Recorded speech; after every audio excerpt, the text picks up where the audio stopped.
Nagsanib puwersa ang community organization na Cyber Guardians Philippines at CLTV upang maisulong ang mga proyektong poprotekta sa mga kabataan na inaabuso o posibleng abusuhin gamit ang iba't ibang digital platforms.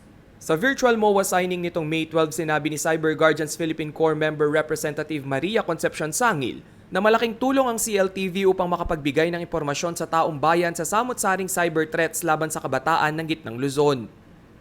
We're all focused on how we can spread awareness not only about this cybercrime, but also on all other forms of cyber threats against children and the youth, like cyberbullying, excessive use of social media, digital and online gaming addiction, and misinformation. Giit ng Cyber Guardians Philippines na mas naging talamak ang cybercrime ngayong pandemya dahil na rin sa hirap ng buhay. Madalas ay mismong kapamilya pa raw ang nag-uudyok sa mga kabataan upang gawin ang ilang online sexual activities kapalit ng pera. Kaya naman hangad ng samahan na magkaroon ng epektibong cybercrime awareness campaign sa buong bansa. We really need a whole one nation approach, which means that first of all, the government must have laws against it and must give justice to victims. Schools must have education not only for students but for parents and all the staff, and then the church. Ginarantyahan naman ng CLTV ang pakikibahagi sa mga programang magbibigay hustisya at solusyon kaugnay ng cybercrime problems ng bansa. Nag-commit din ang himpilan sa pagbuo ng mga storyang tututok sa karapatan ng kabataan.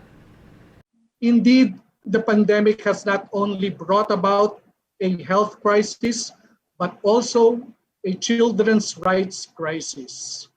The situation is truly urgent and alarming. It is complex. It is a complex challenge, but we at CLTV remain hopeful and strengthened to work together with Cyber Guardians PH and your partners as we raise awareness on protecting children from online sexual abuse and exploitation. Base sa DOJ Office of the Cybercrime Report, noong March 1 to May 24, 2020, umabot na sa 202,605 ang naitalang online sexual abuse sa bansa. Ito rin ang panahong nagsimula ang pandemya. Halos triple ang itinaas ng kaso kumpara sa mga kaparehong buwan noong 2019 na nakapagtala ng 76,561 cases. Rainiel Pawid, CLTV News.